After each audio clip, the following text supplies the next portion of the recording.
those who wants to listen and to put in your heart and to put in your life to see the benefits that is going to come. This is a holy association. We are not here to talk about dunya or desires or anything. We are interested, we are chasing after heavenly knowledge. As Shaykh Maulana is saying, the most difficult thing it is to train your ego. The most hardest thing is to train your ego. Everything else is easy. It may be difficult, but compared to training your ego, it is easy. The most difficult thing it is to train your ego. And the month of Ramadan is to make us to train that ego, because it makes it much easier. The first 10 days, as the Holy Prophet ﷺ is saying, first 10 days of Ramadan is what? Mercy. And there is a zikr that is in traditional ways that you're supposed to make. The second 10 days is what? Forgiveness. And there is a zikr that you're supposed to make. The last 10 days is what? Freedom from the fire. There is a zikr that you're supposed to make. It's enough now. I'm not going to talk about so much what kind of zikr you're going to make. But asking Allah for mercy the first 10 days. I said yesterday, and he's asking the question. How you get the mercy of Allah? Don't just make the zikr asking for the mercy, but how do we know we're getting the mercy of Allah? Correct. Now, this is understanding what you're doing. You're trying to put the meaning into it instead of just reciting things. Ya Arhamar Rahimin, Arhamna. O most merciful of the most merciful, have mercy on me. This is a zikr. And I said yesterday, he's asking how you get the mercy of Allah, if it's not just to be reciting like that. And yesterday I said, which you're not remembering too much, you must understand what it is that we are doing that is taking the mercy of Allah from you. Where there is nur, nar cannot enter. Where there is nar, nur cannot enter too, especially like this. You understand? Unless you bring the nur in, and then the nur may enter. Just like that, it may not. They made a big fire for Hazrat Ibrahim alayhi salam. There is nar. You understand? There is a nar. With the nur that he's carrying by himself, he's able to enter. Who put that fire? Namrud. That fire is representing his fire, his hell. Hazrat Ibrahim alayhi salam, he was able to penetrate that physical fire. Correct or no? But the nur that he brought, it wasn't able to enter into Namrud's heart. Why is that? Because Namrud shut the door. He doesn't open it. Only when he opens it, then it may enter. But he shuts it. Every prophet came, and they have that capability also to open it. But Allah is saying there is no compulsion in religion. Allah is saying this is for Hazrat Insan. Hazrat Insan, they're not animals. You cannot force them. They have to understand by themselves through signs, through miracles, through understanding, through intelligence, through everything that is there. If they still don't understand, what's going to happen if you give that knowledge to the animals? Like Hazrat Isa alayhi salam, they're saying, don't throw pearls in front of the pigs. The pearls, how you say pearl in Turkish? Inci. Very precious. Says, don't give it in front of the pigs. They're not going to understand. You understand? So,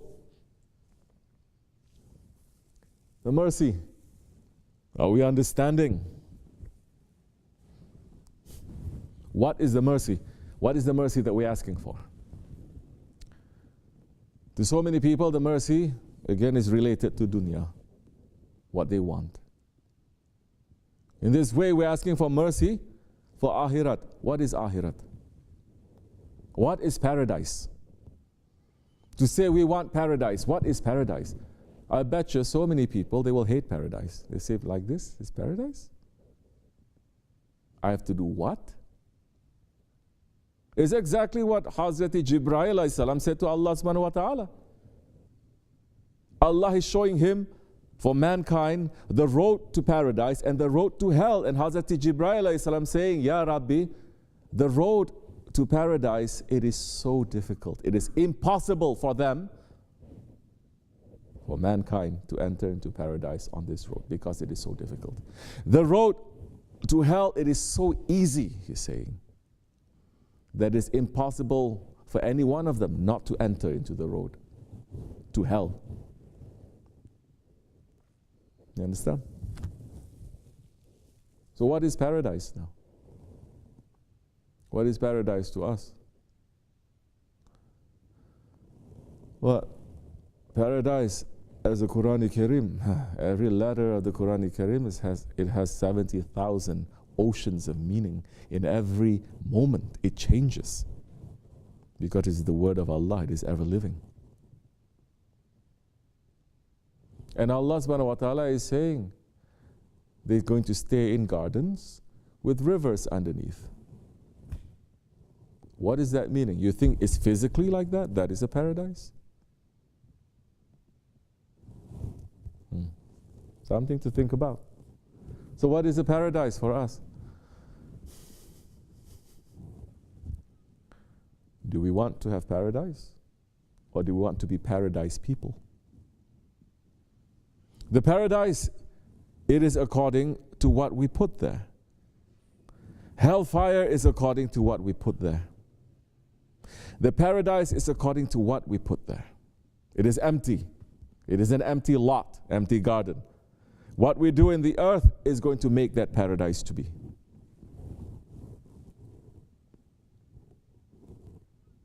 So many, they want that paradise. Very few, they're asking for the owner of that paradise.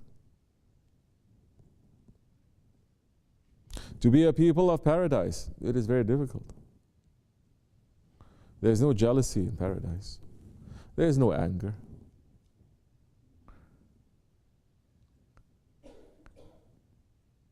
There is no desire, animal.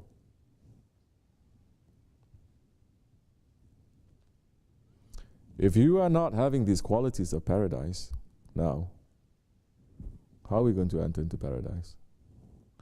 This is what the grave, this is what the sirat, this is what the hellfire is for.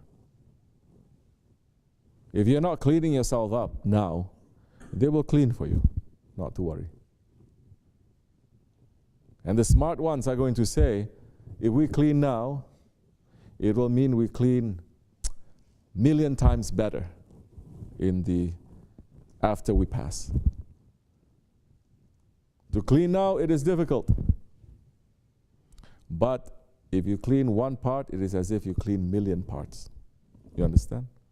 Then that time they don't have to clean you in the grave or elsewhere, because they try. They're running.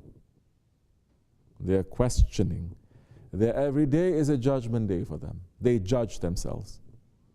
Every day they are looking to see, am I Ahli Nur or Ahli Nar? And they are longing for that which pleases their Lord. They are weak.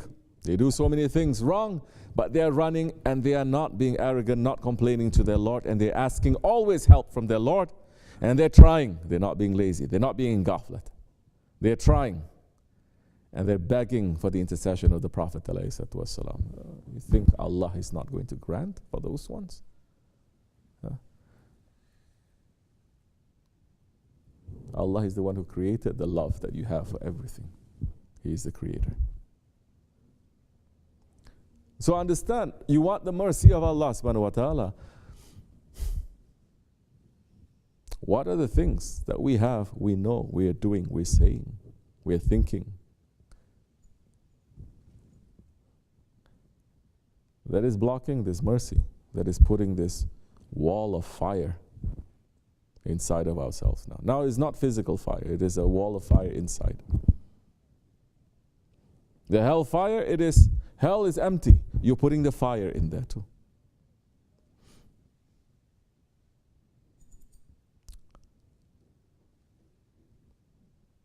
The nur can come, the mercy can come, but we are always destroying it.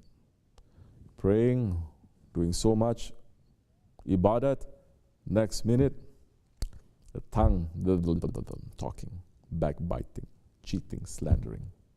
You give sadaqah, you give so much charity and everything. Next moment, you're going to cheat and lie.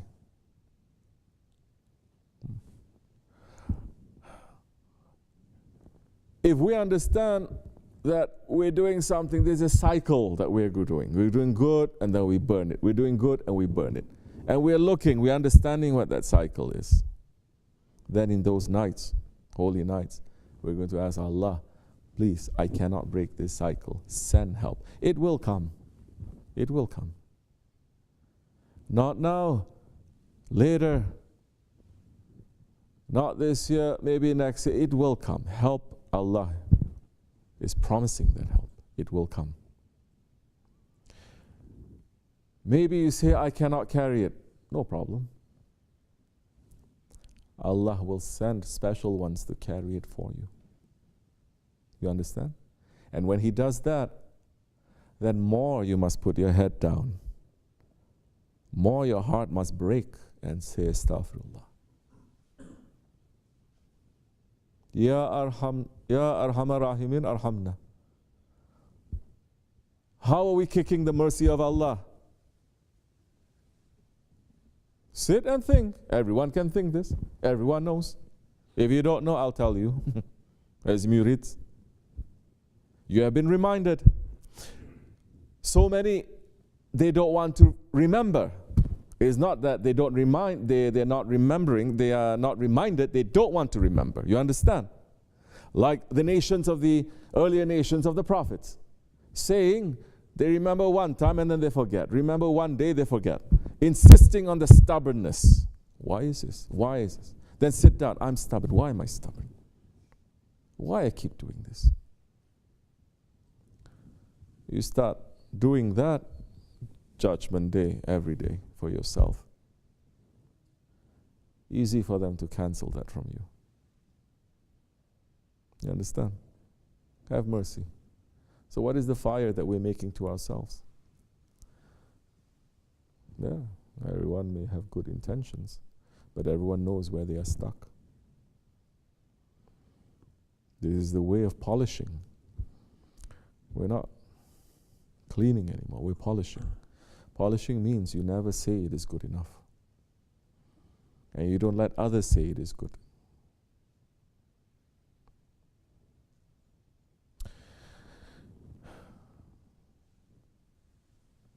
So in that month of mercy then, when you don't, the khutbah is saying, you don't have the interference of shaitan. Your ego is locked because you're fasting. Fasting not just eating or drinking, you must fast with your eyes, your ears, your tongue. You're not doing that every day. At least do that in Ramadan. You're going to become more careful. You see something, you turn your head. You think about something, you do something else. You are constantly checking yourself like that. Then it'll be easy. Some people say, I don't know why. I just have a very bad temper. I don't mean it. But someone poked me, I have to do that. I'm asking. So don't worry. If you're asking and you're knowing you're doing something wrong, the help is going to come. You will change, believe me. Allah is going to make you to change. He is the turner of hearts. If you're trying to turn your heart to Him, it is too heavy. He is the turner of hearts. It's very easy for Him. But He wants us to turn the hearts to Him. Now in the dargah, ghaflat, heedlessness, a disease, spraying one another, heedlessness. Same thing that Shaykh Effendi has been saying for years. You have good intentions, you're doing good work. You're trying to do this, trying to do that, but you are heedless. 1 second of heedlessness may destroy everything. 1 second of heedlessness when you're driving that car, it will kill you and whoever is in the car. 1 second of heedlessness, it will take you out from the way of haq to the way of batil. Because heedlessness comes now from the tricks of your ego, of shaitan, of everything. Now, more you have to look. Where is the trick now? You know how to drive the car. You're expert at driving the car. You've driven it for 40 years. But you're not understanding. Heedlessness is an enemy. You put your guard down. You say before driving, I'm going to fill up my stomach with pizza, let's say. Okay? It's a long drive, but I've been doing this for years, I know. Soon it hits you, you get a little bit tired, but saying, it's okay. Medet. You understand? Meaning, you ask Medet because you are too lazy and disobedient to be a good one.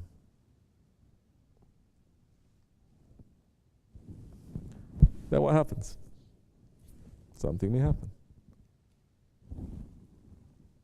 You know that it is going to be long. You know that you're going to be sleepy. It makes sense. Now you have to stop somewhere, get some coffee. It makes sense. Even if it's freezing outside, you're going to roll down the window. You're going to do something to stay awake, no? To stay awake now. This is the how you're going to fight against this heedlessness, to stay awake. To stay awake is to know when you're going to go to sleep. It's not to stay awake when the sleep is hitting you and you stay awake. It's knowing that definitely now, this time I'm going to go to sleep. Definitely this is going to happen. Because it's the same thing that we've been doing year after year. When we're going to wake up, to be old, to reach a certain maturity is waking up to say that it's enough. 20 years I'm doing same thing. I cannot do this anymore. Now I have to do something different. This is what age and experience is going to teach you. Then you decide that, no, it's not going to be like that. I'm going to change it. Then you're going to take precautions before. You're going to take precautions 1 day before, 1 week before, something that you're going to do. You understand? Because you're taking the precautions. Taking precaution is what? Wajib. Then you trust in Allah. The help is going to come to you. Even if you are, that time you are falling asleep, someone may come to wake you up. Even if you make mistakes, someone is there to help you because you're trying. You're not being lazy. You understand? You're not being heedless. So now, look to the month of Ramadan. Don't be heedless.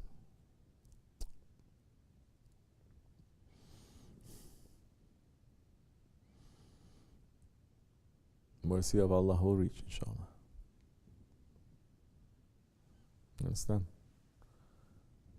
Now these kinds of things, very easy for you to do by yourself if you live by yourself.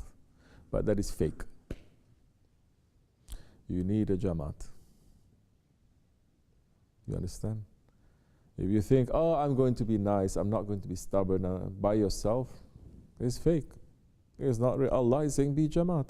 Don't you know that marriage is half of your deen? If you are not married, you only have half of your religion. Because nothing is put to practice now. Nothing is real. You don't know if something is real or not until you do what? Until you test it, no? So now marriage is going to test it. Then you know, I thought I was such nice, easygoing person. Why I feel like I want to choke some people? You understand? Now you say, that means I'm not a good one. Why I'm allowing myself to get carried away with this? I must do something. You're realizing this, children that you have. So it is having a jamaat. You think you're such a nice one, but someone just says something to you, you become a lion now. No, be a donkey is better. Don't be a lion. It's better. If someone tells you you're a donkey, say, hey Allah, inshallah, may I be a donkey. But people don't like that. They say you're a donkey. Eshek. They turn. But If they tell you, oh, Aslanum, my Aslan, you are happy, a lion. Yeah? But in reality, all the lion does is to destroy things. In reality, the donkey carries the heavy load. Doesn't really complain. You understand? So look at the things. You don't like the things that is happening to you. Don't get caught up with the feeling. Step back and say, why is this happening? Why is this happening like this? Do I have to, look, there's a problem. Fix the problem. You don't have to get angry. You can fix the problem. In fact, if you get angry, it's very difficult for you to fix the problem. If that's a math problem, it doesn't matter if you're angry or you're not angry. You still have to solve it. But if you're angry, you may not solve it because everything is short-circuiting. You have to be cool. You have to look. Correct or no? So things that you don't like to do, try to do it. That is coming to you, and you say, I don't like to do that. I don't like what this person says. I don't. Be patient. Pull yourself back. Look at it. Understand a little bit. And say, hey, Allah, someone does something to me in this month I don't like. It's okay. Why I have to fight back? Why I have to say something? Especially in the dergah. Should put my head down. Allah knows I've said so many wrong things to other people. This one saying something to me, so why have to? But it shouldn't. That is the ego, always fighting like that. You understand? Now you become intelligent. You're going to choose your battle. You're going to choose. You only have this much energy, this much time, this much concern. You understand? Why are you wasting on things like that? I feel like that.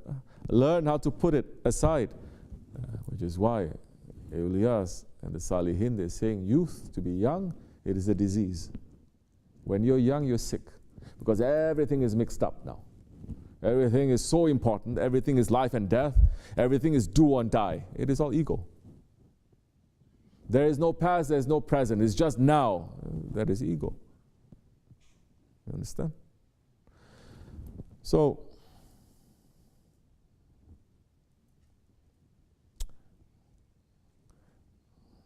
be with those ones who are old. Yeah. Not even physically old, but old, that they have the patience of old people. If something happens, okay, don't worry. Then they choose their battles. Yeah.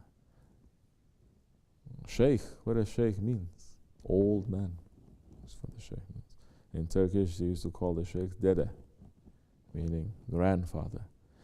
Grandfather doesn't behave like father, doesn't behave like son, doesn't behave like grandson. You understand? They think. Be with them and they will teach you how to think. Because the thinking is a gift. The thinking, a gift from Allah. With that thinking, you can reach all the way to Sidratul Muntaha. Just with that thinking. First, we have to be able to think properly. All the way, don't think Sidratul Muntaha is nothing, I want to go beyond. We're not even lifting ourselves up from this world. People already say, Sidratul Muntaha is nothing. No. With the thinking, with the intelligence comes everything now.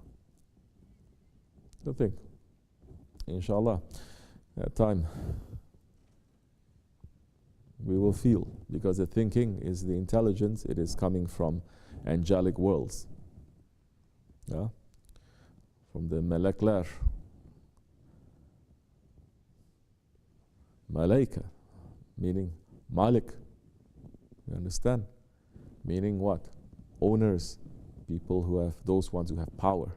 With the thinking comes that. Don't you see? Everyone who thinks they have power. Even if you're thinking in the wrong way, you have power. Nobody ever thinks and then they become less powerful. No. This much is enough. وَمِنَ اللَّهُ تَوْفِيقَ الْفَاتِحَةِ